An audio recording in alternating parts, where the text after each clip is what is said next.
In 2024, a man walked into a Rolex-authorized dealer in Geneva with $200,000 in cleared funds and a written request for a stainless steel Daytona. He left with a coffee, a handshake, and a place on a list. No watch. Same week, in the same city, a different man walked out with a Daytona on his wrist. He had spent less money. He had spent more time. And he had spent it in the only currency Rolex actually accepts at the top of the lineup.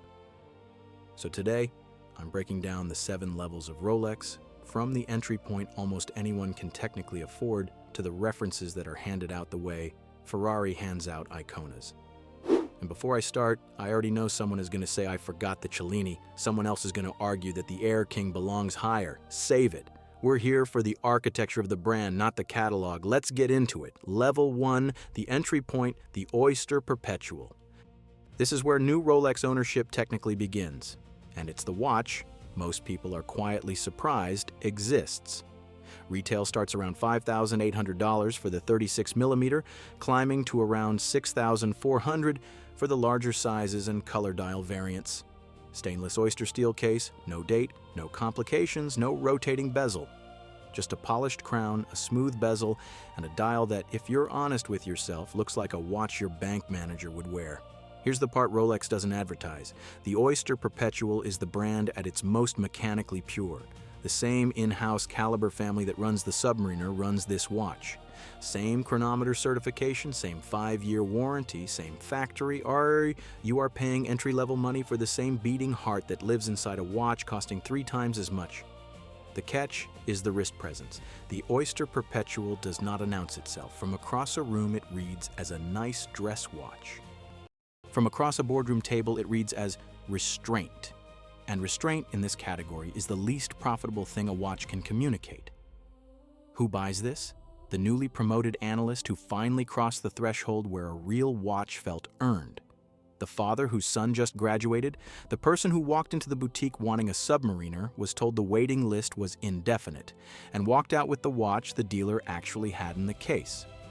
That last category is larger than Rolex would ever admit.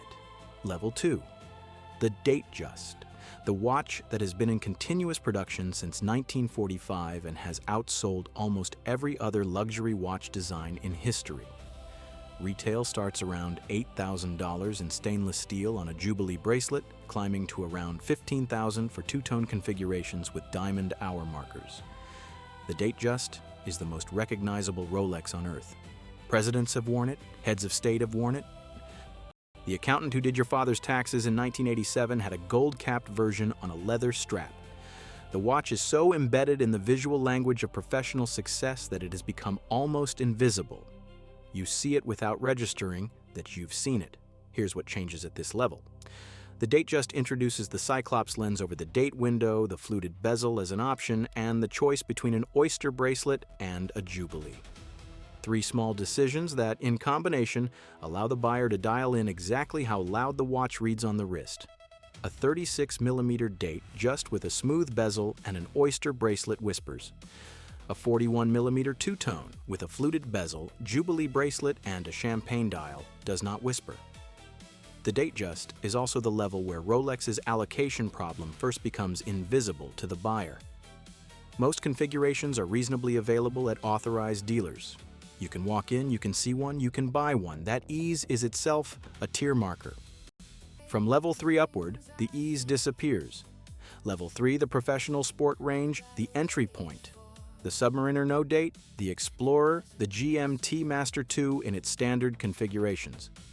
Retail starts around $9,200 for the Submariner no date in steel, climbing to around $11,000 for the Explorer 40 and roughly $11,000 for a steel GMT. These are the watches the brand built its modern reputation on.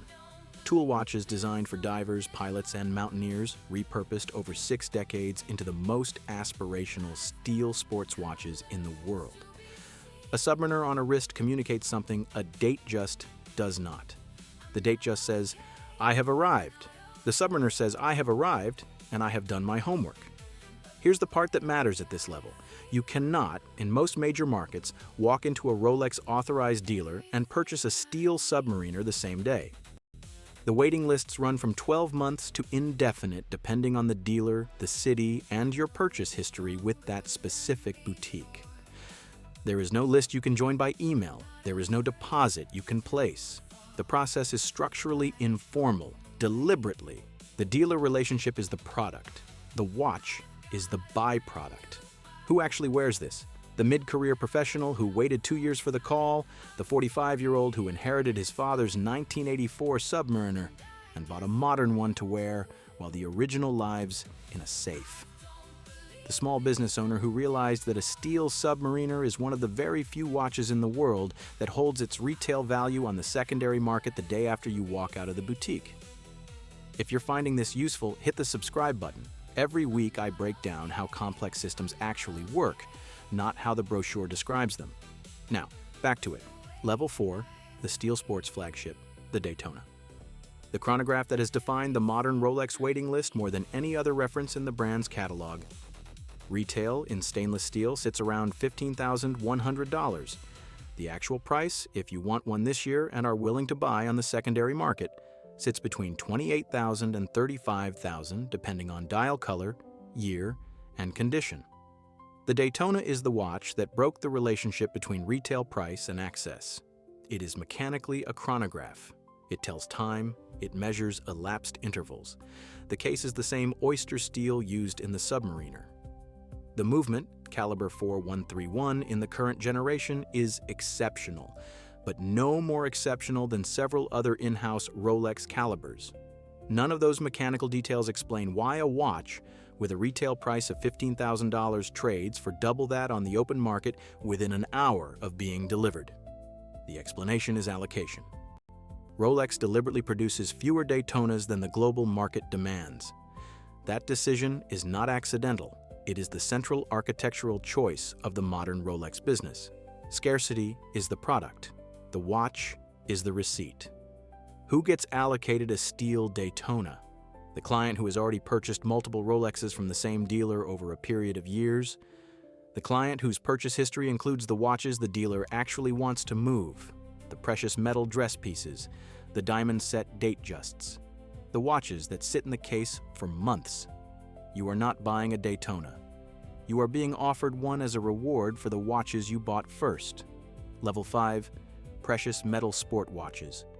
The yellow gold Submariner, the white gold Daytona, the rose gold GMT Master II. Retail starts around $42,000 and climbs past $55,000 depending on configuration. At this level, the function of the watch fully detaches from the appearance of the watch. A solid gold Submariner is by any objective measure a worse diving instrument than the steel version. It is heavier, softer, and more prone to surface scratches. Nobody at this price point is diving with it. That is not a criticism. That is the entire point. The precious metal sports watch is the moment when the wearer stops pretending the watch has a function and starts treating it as a portable, wearable statement of capital. The bracelet alone, solid gold, end to end, contains between 100 and 140 grams of precious metal, depending on the size and reference. The intrinsic material value is a meaningful percentage of the retail price. That fact alone separates this tier from everything below it. Who buys this? The hedge fund principal who already owns the steel Daytona and wanted the version that nobody in his industry can casually replicate. The luxury watch dealer who keeps one for himself because the margin is thinner and the holding cost is real, but the risk presence is unmatched. And the buyer Rolex actually cares about, the long-standing client whose dealer relationship has reached the level where a yellow gold day date and a steel Daytona arrive in the same year, in the same call. Level 6, the day date and the platinum range. Specifically the Platinum Day Date 40 with an ice blue dial, the Platinum Daytona with the chestnut brown ceramic bezel, and the Rainbow Daytona for the buyers who want to make the statement audible from across a parking lot. Retail on a Platinum Day Date sits around $60,000. A Platinum Daytona Reference 126506 retails around $75,000. The Rainbow Daytona, set with factory baguette-cut sapphires across the bezel, retails well past $500,000 and trades far higher on the secondary market. The Day Date earned its nickname, the President, in a specific cultural moment. Lyndon Johnson wore one. From that moment forward, the watch became shorthand for political and financial power at a specific altitude. A yellow gold day date on a wrist at a board meeting communicates something the Daytona cannot. The Daytona says, "I bought my way in." The platinum day date with the ice blue dial says, "I was already in before you arrived." The ice blue dial is the detail that matters. Rolex reserves the ice blue dial color exclusively for platinum references. There is no other way to get that specific shade of blue from this brand. The dial itself is the certificate. Across a dinner table, another knowledgeable buyer recognizes it within 2 seconds. Everyone else simply sees a blue watch. The fact that 95% of the room cannot decode it is, for the wearer, a feature, not a flaw. Level 7, the final level. The high jewelry pieces, the discontinued Grail references trading on the secondary market, and the watches that exist as confirmation of decades of brand loyalty rather than as products you can simply purchase. The Daytona reference 6263, Paul Newman, originally produced in the 1960s and 70s, now trading at auction for between $1 and $17 million depending on provenance. The single Paul Newman Daytona, owned by Paul Newman himself, his actual personal watch, sold at Phillips in 2017 for $17.8 million, including the buyer's premium. The watch was not mechanically extraordinary. The watch was a Daytona. What it carried was a name, a story, and a chain of custody. Modern Grail tier configurations are no longer purchased through dealers in any conventional sense. They are offered, the brand decides who is eligible, the dealer transmits the offer, the client confirms. No counter offer, no alternative configuration, no negotiation on price. The transaction is closer to a private allocation from a fund manager than a retail watch purchase. Who reaches this level? The collector who has spent 20 years buying Rolex through the same dealer in the same city with documented purchase history running into the 7 figures. The third-generation client whose father held the same allocation status before him. The buyer for whom the watch itself is almost incidental. What is being received is confirmation that, within the closed system Rolex has spent 120 years constructing, the buyer has been recognized. So, here is the honest verdict. The Oyster Perpetual is the entry point, and for most buyers, it's the only Rolex they will ever own. That's not a criticism, it's how the brand is structured. Levels 2 through 4, Datejust, Submariner, Daytona. This is where the watches earn their reputation, where the engineering matches the price, and where the waiting lists begin to make the purchase feel less like a transaction and more like a candidacy. Above that, the system changes. Level 5 is where precious metal converts the watch from instrument to asset. Level 6 is where the dial color itself becomes the credential. Level 7 is where the product is no longer the watch. The product is the recognition. The mistake most people make is thinking Rolex is a watch brand. It isn't. It's an access economy with movements as the collateral. The watch is no longer the reward. The allocation is. If this was useful, subscribe. I break down how things actually work, not how the brochure describes them. See you in the next one.